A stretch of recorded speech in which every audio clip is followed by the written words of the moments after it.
Donc, pouvez-vous nous indiquer la suite de nos travaux maintenant? Oui, merci beaucoup, Mme la Présidente. Nous ne faisons pas encore de la télépathie, mais un jour peut-être. Donc, je vous demanderai d'appeler l'article 7 du feuilleton, s'il vous plaît.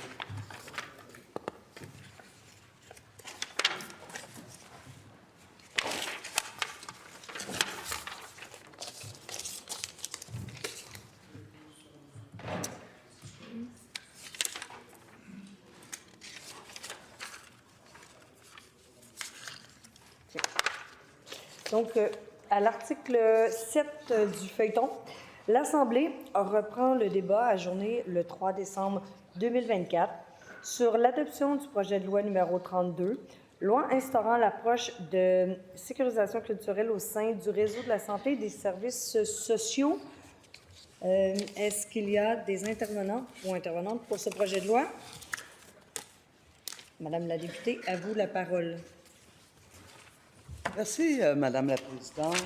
Je suis très contente d'être là avec vous après-midi pour vous parler de cette dernière étape concernant le projet de loi 32, loi instaurant l'approche de sécurisation culturelle au sein du réseau de la santé et des services sociaux. En fait, il faut se rappeler d'entrée de jeu pourquoi l'Assemblée nationale du Québec a décidé, le gouvernement a pris le leadership là-dessus, a décidé de mettre au jeu un projet de loi parlant de sécurisation culturelle. Je ne sais pas si vous vous souvenez, Madame la Présidente, mais je suis certaine, comme tous les Québécois et Québécoises, vous avez en mémoire ce jour où nous apprenions, grâce aux réseaux sociaux, le décès dans des conditions tout à fait inhumaines, inacceptables, intolérables, d'une femme courageuse, d'une femme qui, parce qu'elle connaît au quotidien, ça veut dire quoi? Être constamment poursuivie par le racisme systémique de l'ensemble de nos institutions et particulièrement le système de santé, a eu le courage de se filmer dans ses derniers instants de sa vie pour nous faire comprendre à tout le monde que ce n'est pas une question de rhétorique, que ce n'est pas une question où sont les méchants, c'est une question de connaissance et de reconnaissance de l'histoire.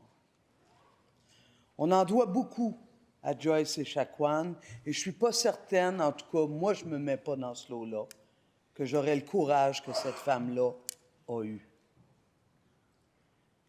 Elle a utilisé son dernier souffle de vie pour qu'on comprenne que la discrimination faisait partie de son quotidien et celui de ses frères et sœurs des Premières Nations et des Inuits. Alors, ça a été un déclencheur important. Mais Madame la Présidente, on avait déjà des signaux. On avait déjà des signaux comme quoi la situation des Premières Nations et des Inuits était inacceptable, intolérable et que des situations inhumaines comme celle-là arrivaient régulièrement.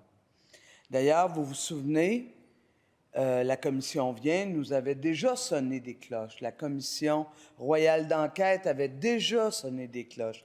La commission sur les femmes, les filles et les femmes disparues et assassinées avait déjà sonné des cloches. Mais ça leur aura pris le courage de Joyce Echaquan pour nous faire, disons, allumer. Alors, c'est d'ailleurs pourquoi, dans le projet de loi qu'on a étudié, il y a eu comme le dépôt déjà il y a quelques mois, je dirais même plusieurs mois, en juin 2023.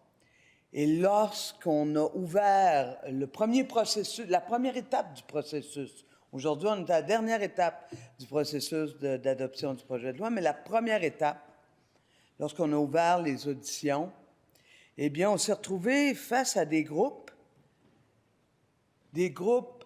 et des Premières Nations et des Inuits et des groupes allochtones qui sont venus nous dire qu'il était bien sûr impératif d'intervenir au niveau de la sécurisation culturelle dans nos structures en santé et services sociaux, mais que ça devait se faire main dans la main, en lien, en presque co-rédaction.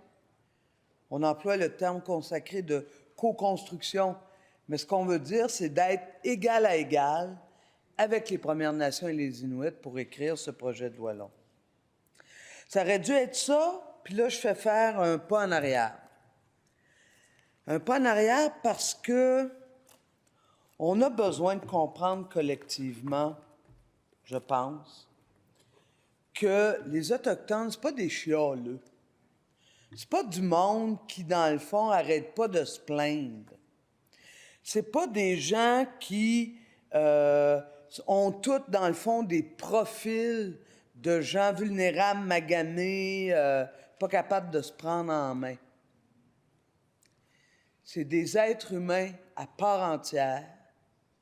Et d'ailleurs, la Déclaration des Nations unies pour le droit des peuples autochtones affirme clairement que les droits des Autochtones sont des droits humains.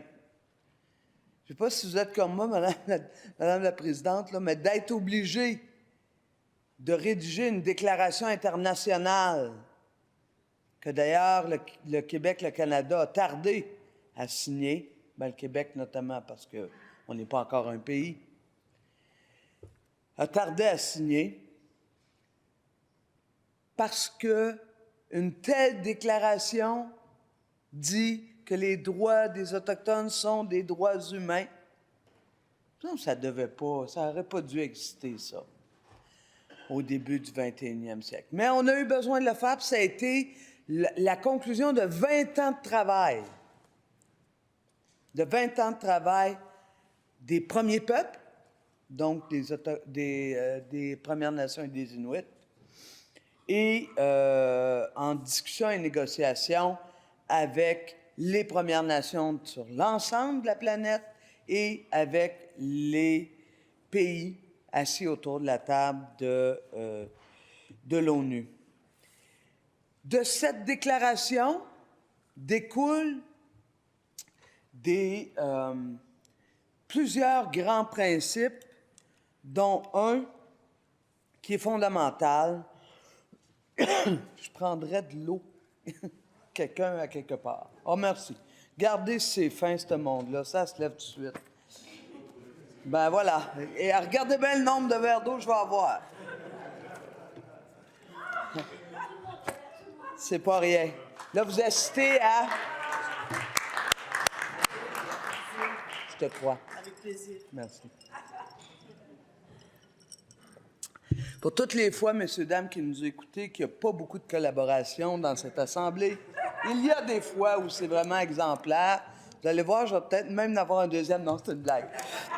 Bon, plus sérieusement, parce qu'il y a des gens qui ont dû aussi collaborer pour écrire cette Déclaration des Nations unies pour les droits des peuples autochtones, qui, en l'article 19, dit ceci. Les États, et le Québec est un État, se concertent et coopèrent de bonne foi avec les peuples autochtones intéressés par l'intermédiaire de leurs propres institutions représentatives avant d'adopter et d'appliquer des mesures législatives et administratives, c'est bien de cela qu'on parle, susceptibles de concerner les peuples autochtones afin d'obtenir leur consentement préalable donné librement et en connaissance de cause. Bon, c'est plate, Madame la Présidente, pas ça qui est arrivé. Pas ça qui est arrivé, c'est pas ça qui est arrivé encore cette fois-là, parce que c'est pas la première fois que ça n'arrive pas. En fait, ça arrive jamais. Et on a très hâte au jour où ça va arriver pour vrai, parce que on va, nous aussi, comme nation québécoise, reconnaître que que les premiers peuples, les Autochtones, les Premières Nations, les Inuits, ont des droits et que leurs droits sont des droits humains. D'ailleurs, la commission vient, qui a fait un travail, je pense, reconnu par l'ensemble des parlementaires, avait déjà, d'entrée de jeu, là, dans ses appels transversaux, avait déjà identifié la nécessité que le Québec, donc on sait comment ça marche, ça passe par des projets de loi que le gouvernement met sur la table, aurait défini une loi de mise en œuvre de la Déclaration des Nations unies. Et malheureusement, on s'est arrêté en cours de route parce que le premier appel transversal, il a été fait avec des excuses publiques faites de la bouche du premier ministre. Le deuxième appel, il a été fait grâce à une motion que j'ai déposée en 2019 et qui a été adoptée à l'unanimité, qui reconnaît les principes de la Déclaration des Nations unies, mais toutes les motions que j'ai dépassées après pour qu'on mette en œuvre cette déclaration-là, donc qu'on reconnaisse que les droits des premiers peuples sont des droits humains, bien ça a toujours été refusé. C'est très triste, parce qu'on aurait pu, avec le projet de loi 32, qui est un projet de loi qui concerne les Premières Nations, les Inuits, parce que c'est eux et elles, Madame la Présidente, qui vivent à chaque jour la discrimination et le racisme systémique. C'est eux et elles. Moi, je peux bien les écouter, je peux avoir une grande oreille, je peux même être assez habile pour reprendre leurs mots, mais moi, quand je sors d'ici, je ne subis pas de discrimination sur la seule base que je suis une personne des Premières Nations ou une personne inuite. Alors, on avait un beau rendez-vous avec le projet de loi 32, mais malheureusement, dès le départ, le ministre est parti tout seul de son bar et les groupes sont venus nous le dire, 14 groupes qui sont venus, que ce soit aussi diversifiés que le Collège des médecins, la Commission des droits de la personne, des droits de la jeunesse, les infirmières, beaucoup de groupes représentant les Premières Nations et les Inuits.